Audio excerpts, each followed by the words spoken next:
remesón. Pues mire, hay una persona que ha acompañado al presidente Gustavo Petro desde la campaña. Yo lo recuerdo incluso desde la primera campaña, o sea, en la que no quedó ganador, en la que se enfrentó con el presidente Iván Duque. Y ese es el director del Departamento de Prosperidad Social, Gustavo Bolívar. Y nos acompaña hasta ahora un poco también para hablar de eso, de la recomposición del gabinete y de si este tema de María Fernanda Rojas, nueva ministra de Transporte, pues se considera como una cuota más del sector de Claudia López dentro del gobierno nacional o no. Director Gustavo Bolívar, mil gracias por estar con nosotros aquí en los micrófonos de Blue Radio. Gracias por atendernos. Gracias, Camila, muy buenos días a ti, a tus oyentes y a tus compañeros y compañeras en la mesa. Mire, y le agradezco enormemente que usted siempre esté en la disposición de verdad de hablar de estos temas que pues seguramente usted podría decir que por su cargo no tendría por qué hablarlos, pero como usted ha venido acompañando al presidente Gustavo Petro, no solo en la campaña en que salieron elegidos, sino incluso desde mucho tiempo atrás, este nombramiento en el nuevo Ministerio de Transporte de la doctora María Fernanda Rojas, ¿lo considera usted como una persona que sería cuota o cercana a la gente de la exalcaldesa de Bogotá, Claudia López? No, para nada. No, los aliados de Claudia López hoy son acérrimos opositores del gobierno de Gustavo Petro, y los vemos en el Senado, en la Cámara. María Fernanda Rojas, lo que pasa es que pertenecía al Partido Verde, y hay que hacer un poquito de historia.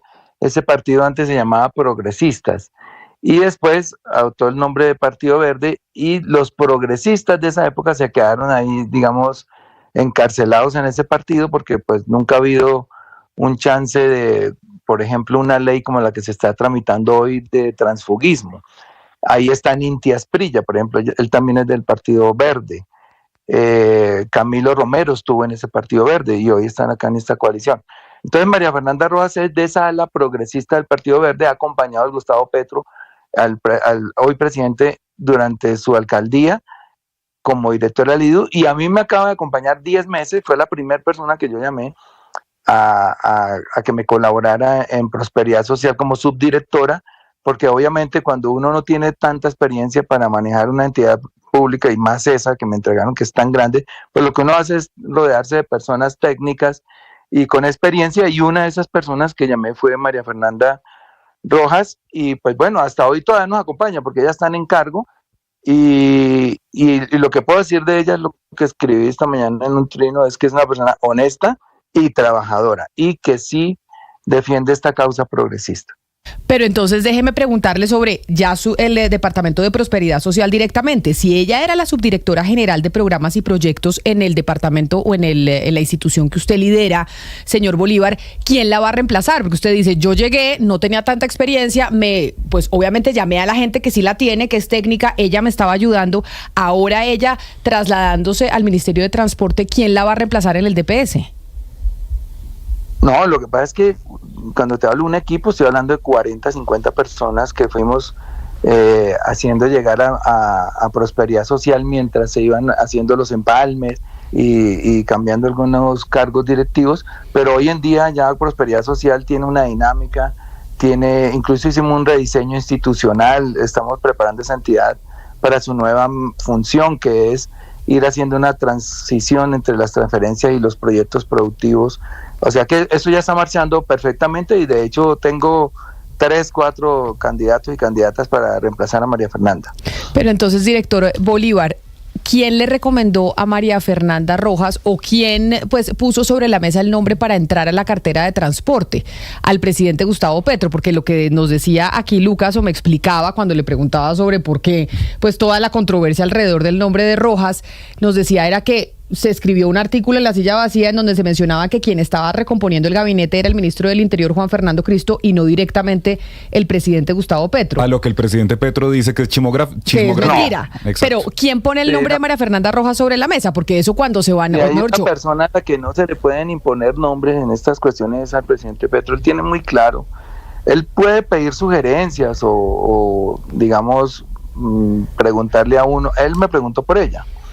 Le dije, sí, ella sigue acá en Prosperidad Social, está trabajando conmigo. Entonces hicieron una cita, pero la pregunta es él, el presidente mismo. Es decir, ¿El Ahora, eso presidente era fue una el que se le ocurrió el contingencia nombre o nadie se lo puso sobre la mesa? No digo que nadie le vaya a imponer al mandatario a quién nombrar en su gabinete, pero sí alguien No, le lo que dice, pasa es oiga, que tal yo vez este es diferentes un buen actos, nombre para tener en cuenta. va a ser aquí suposiciones, porque pues no es fácil adentrarse en la psicología de una persona, pero digamos, María Fernanda me ha acompañado a diferentes actos donde ha estado el presidente, ellos se han saludado, él la tiene en el radar, porque pues se está trabajando precisamente en la infraestructura, es la subdirección que maneja la infraestructura de prosperidad.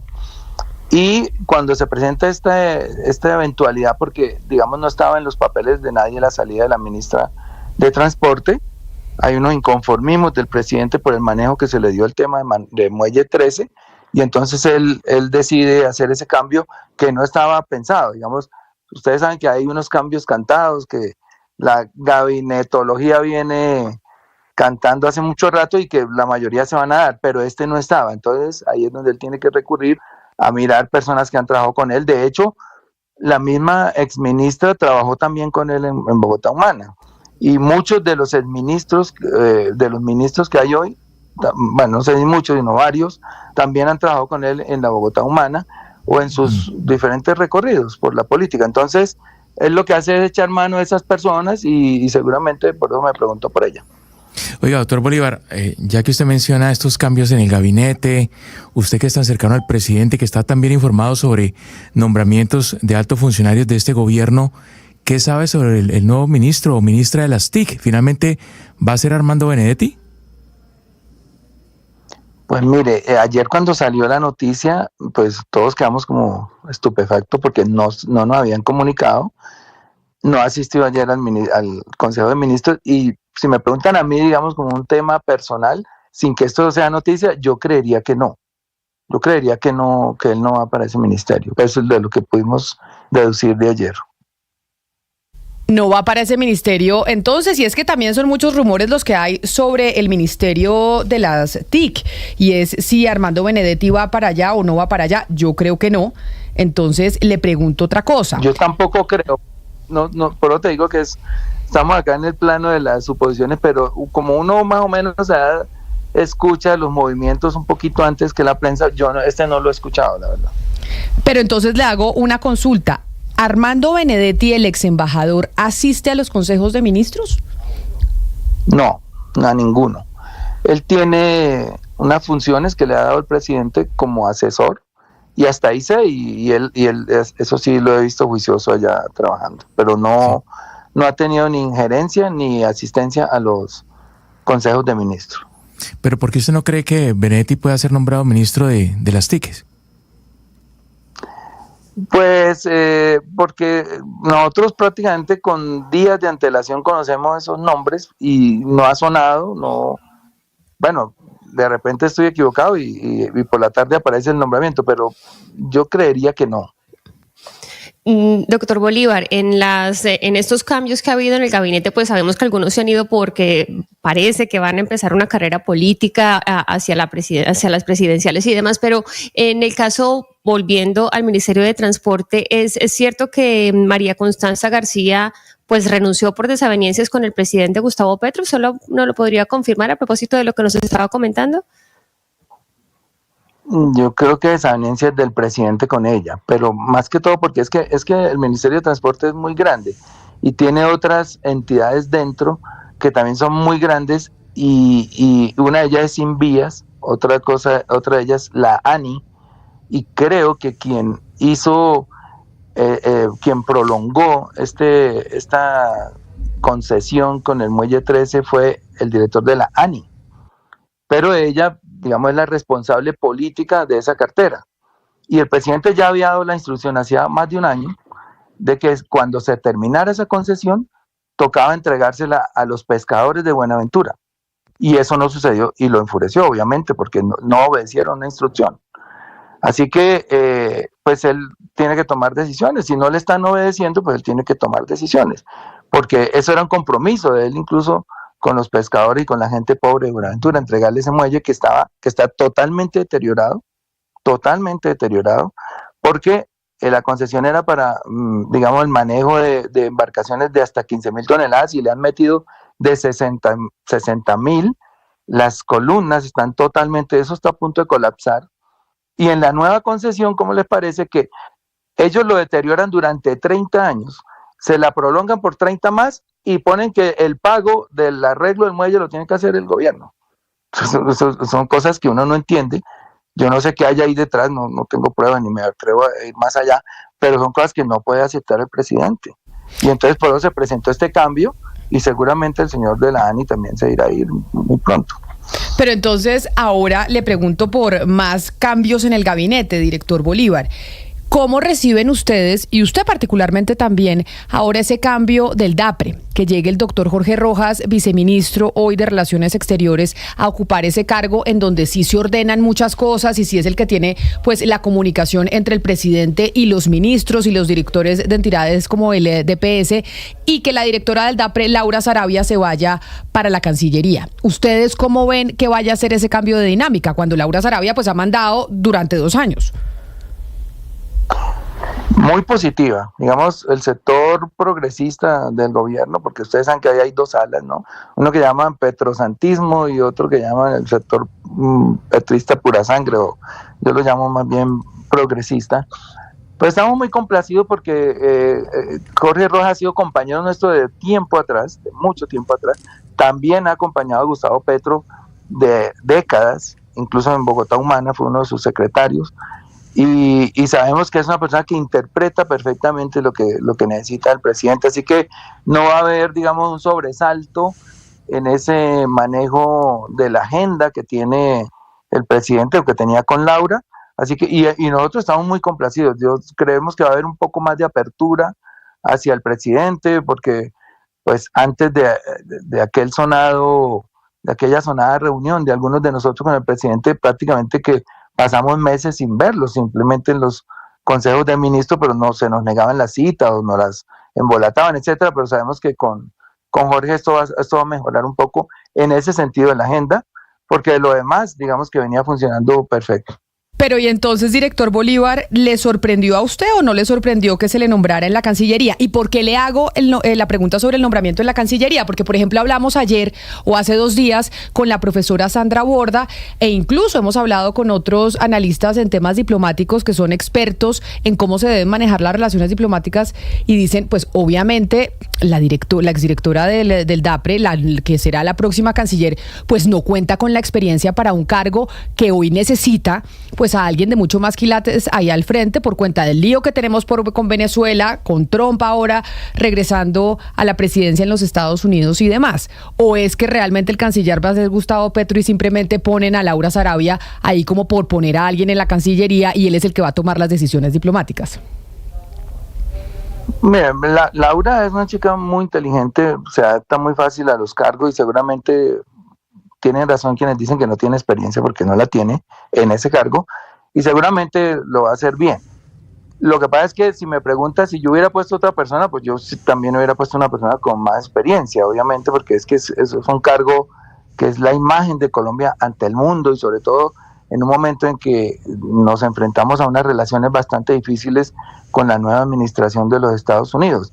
Pero digamos que el presidente en su sabiduría pues sabrá por qué hace sus cosas, y a nosotros como funcionarios nos queda bastante difícil cuestionar sus decisiones, porque lo correcto es que si uno no comparte una decisión con el presidente, pues apártese también, ¿no? Entonces, como funcionario público y como miembro de ese gobierno, no cuestionaría, digamos, en este momento las decisiones del presidente. Director Bolívar, entendiendo que el derecho pues al disenso es parte de la democracia misma, uno entendería que parte de las comunicaciones, pues parte de las comunicaciones en Casa de Nariño es tener esa unificación y decir, bueno, estamos juntos en esto para apoyar al presidente y entendiendo que los disensos se pueden dar, pero digamos en espacios cerrados.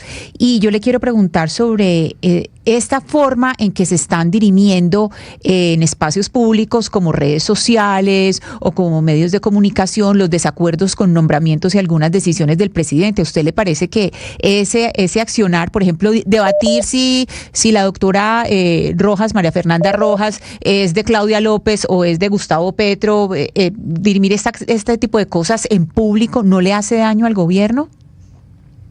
tú tienes razón, porque nosotros, cuando digo que yo como funcionario no cuestionaría las decisiones del presidente, yo me refiero a lo público, porque interiormente nosotros hemos tenido puntos de desencuentro y también hemos tenido inconformismo, se lo manifestamos, pero privadamente. Y él aceptará uno, otros no, pero digamos ahí sí hay una conversación deliberante dentro del gobierno, pero ya ir a cuestionarlo públicamente no me parece. Y se me olvidó decir algo con respecto a María Fernanda, ya que la nombras. Ella fue una de mis jefes de debate en la campaña mi campaña a la alcaldía de Bogotá. Y en ese momento Claudia López estaba apoyando abiertamente y todo su movimiento a Galán. Entonces le había quedado muy fácil a la señora María Fernanda Rojas irse con Galán, que tenía más chance ya en la última etapa de la campaña para asegurarse un cargo o algo. Cuando ella decidió apoyarme es por principios, y ella no sabía que yo iba a ser director del DAPRE, bueno, eso pasó casi 5 meses después de terminar la campaña, mi nombramiento, o sea que lo hizo por principio. O sea, vuelvo y la defiendo, ella pertenece, digamos, a esta causa progresista.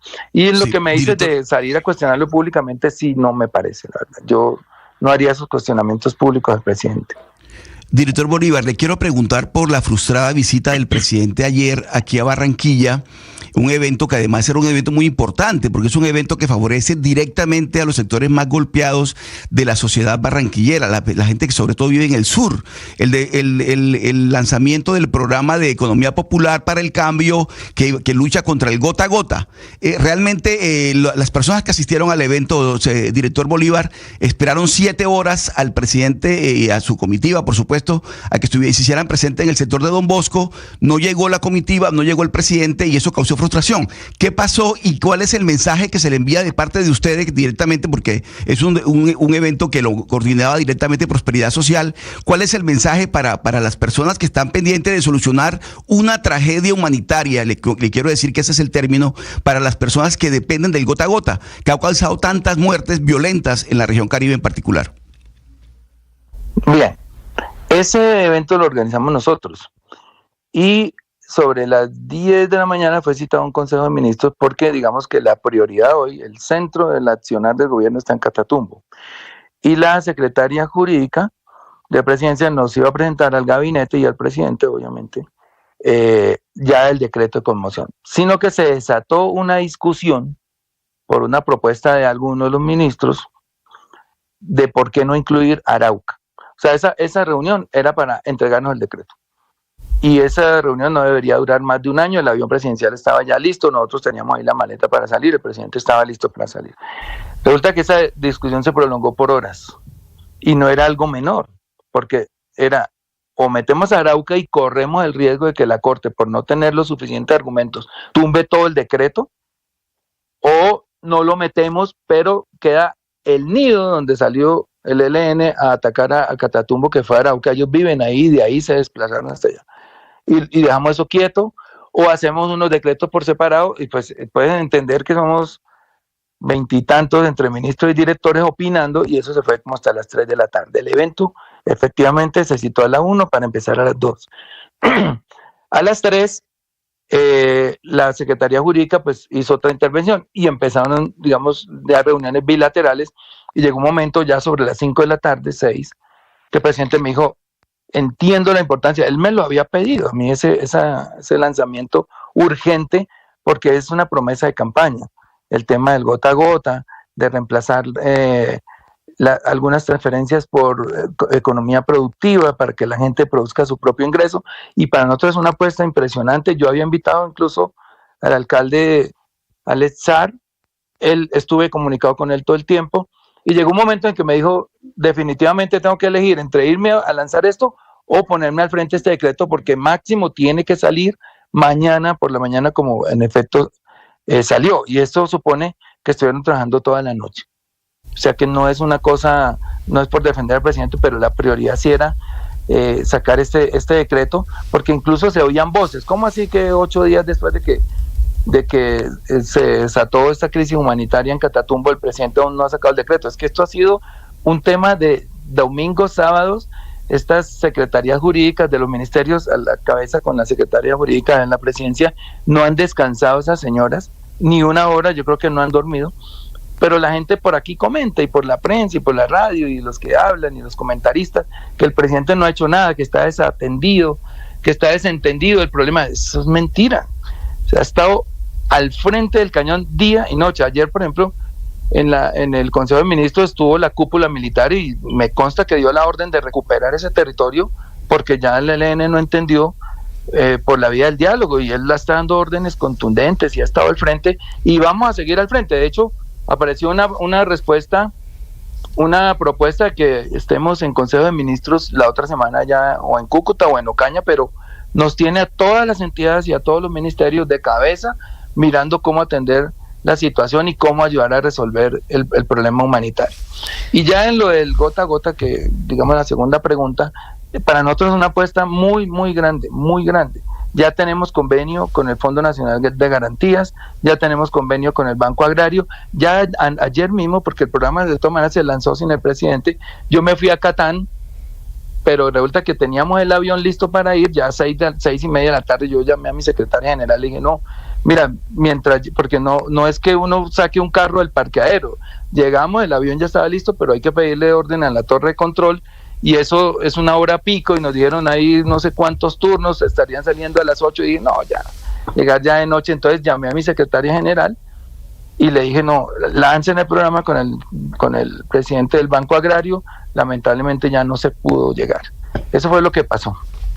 Pues mire, como yo lo decía desde un principio que arrancamos esa entrevista, doctor Bolívar, pues yo le agradezco enormemente que usted pues siempre está dispuesto a hablar de absolutamente todo y sin pelos en la lengua, y no tiene problemas con responder. Y por eso quiero hacerle una última pregunta que no tiene que ver con el gabinete ministerial, con los remesones, con lo que pasó ayer en Barranquilla, con el evento que ustedes organizaron, sino con una denuncia que usted hizo hace algún tiempo, una denuncia muy delicada que me la recuerda un oyente en el 301-764-4108, nuestra línea de WhatsApp. Esta semana hablamos con una congresista peruana que nos habló del escándalo que están viviendo en el Congreso de Perú por cuenta de unas denuncias que hay sobre una red de prostitución en el legislativo en ese país. Y lo mencionamos a usted cuando tuvimos esa discusión aquí en los micrófonos, porque dijimos en el Congreso de Colombia también se denunció algo similar, y lo denunció en su momento Gustavo Bolívar antes de irse para ser candidato a la alcaldía de Bogotá. ¿Qué pasó con esas denuncias? Porque esas denuncias que usted hizo fueron supremamente graves. En el Congreso, las mujeres y esa, ¿cómo se llama la comisión, Sebastián? La comisión de género que debía supuestamente... Comisión de Equidad para la Mujer. Comisión de Equidad para la Mujer debía hacer esas investigaciones sobre unos hechos muy graves que usted dijo estaban sucediendo en el Congreso. ¿Qué pasó con esas denuncias, director Bolívar? Mira, Camila, yo empecé esas denuncias porque a mi oficina del Senado llegaron unas mujeres que trabajaban en el Senado a contarme que las abusaban para poderles prorrogar los contratos. O sea, les hacían contratos por muy corto tiempo, contratos a término definido de muy corto tiempo, y prácticamente que el chantaje era, bueno, pase al tablero y ya la gente entiende qué quiere decir eso. A mí me pareció muy grave y empecé las investigaciones, se sumaron otras mujeres, puse carteles por todo los ascensores, las paredes del Senado, pidiéndole a las mujeres que denunciaran eso, y resulta que acopié varias. Cuando ya tuve, digamos, los testimonios, pues lancé la denuncia, porque me atrevo a decir que eso ha pasado hoy toda la vida. Yo llegué a pensar que el Congreso podría ser hasta un prostíbulo. De todo tipo de tráfico humano pasaba por allá. No sé si hoy, porque pues yo salía ya hace más de un año. Y cuando ya llegó el momento de denunciar, yo no sé si las amenazaron, yo no sé si algo pasó, pero se me quitaron, digamos, no tuve los testimonios. Y una denuncia sin testimonios, pues se vuelve ya una calumnia prácticamente. Pero los testimonios yo los tengo, y tengo los nombres de todas las personas que ellas acusaron, gente que ustedes conocen, que todo el mundo conoce, pero yo no puedo mencionarlos porque si no tengo un testigo, pues... ¿Y por qué no hacen nada otros congresistas? ¿Por qué no hacen nada otras congresistas mujeres? Ahí hay una bancada de mujeres importante, tenemos la bancada de las liberales que se visten todas del mismo color para recibir al presidente Gustavo Petro. ¿Por qué, si esto lo sabe todo el mundo en el Congreso, nadie dice nada? Por miedo, primero a perder la vida, porque pues yo no tengo que repetirlo, aquí ha habido congresistas violentos, y segundo, por miedo a perder el trabajo. Hay gente que vive de esto, desafortunadamente. Por eso una de las, órdenes que nos da el presidente, cuando llegamos a las entidades, hay que empezar a formalizar el empleo. O sea, yo acabo de hacerlo, pero recibí millones de críticas, pero uno ya le da hasta pereza explicar. Yo acabo de crear 110 cargos nuevos de planta y elimino 350 de contratos. Claro, un cargo de planta vale más que uno de un contratista, porque el de planta sí tiene, digamos, prestaciones sociales, vacaciones, primas, etcétera. El otro no, entonces por eso uno crea unos, pero tiene que eliminar lastimosamente los otros. Pero la ventaja es que estos de planta ya no tienen ese chantaje, ya no les pueden decir, oiga, si no tal cosa, se va, ¿no? Porque son empleos que se hacen por concurso, y cuando una persona gana un concurso, entra a la carrera administrativa y ya se supone que está ahí por sus propios méritos, porque ganó un concurso, le ganó a muchas otras personas un concurso. Entonces eso es lo que estamos haciendo. Sin embargo, pues sí, empiezan las voces, que es que estamos ampliando las plantas, que estamos creando burocracia, y uno ya últimamente ya decía, no, que yo salí a explicar otra vez eso, pero bueno, eso es la realidad. Cuando pasó esta denuncia, el presidente designó a una compañera ahí, a María José Pizarro, como para que hiciera esas investigaciones. No sé si de pronto si la llaman y le preguntan qué pasó con eso, pero yo hasta hoy no he visto que haya pasado nada. Pero yo creo que la dificultad mayor, porque incluso otras periodistas después de mi denuncia estuvieron allá investigando y encontraron también varios casos, pero la dificultad mayor es que ninguna quiere hablar. Mientras no hable, no se desate un Me Too así como el de Estados Unidos, que una hable y se empiezan a pegar las demás de esa valentía, no va a pasar nada. Y lastimosamente quienes hacen las leyes, bueno, una parte de las personas que hacen las leyes en este país son personas que abusan de las mujeres. Pues director del DPS, Gustavo Bolívar, muchas gracias por atendernos y por responder a todas las preguntas de manera tan franca. Gracias por estar con nosotros aquí en los micrófonos de Blue Radio. Un feliz resto de día para usted. Bueno, Camila, a ustedes un saludo.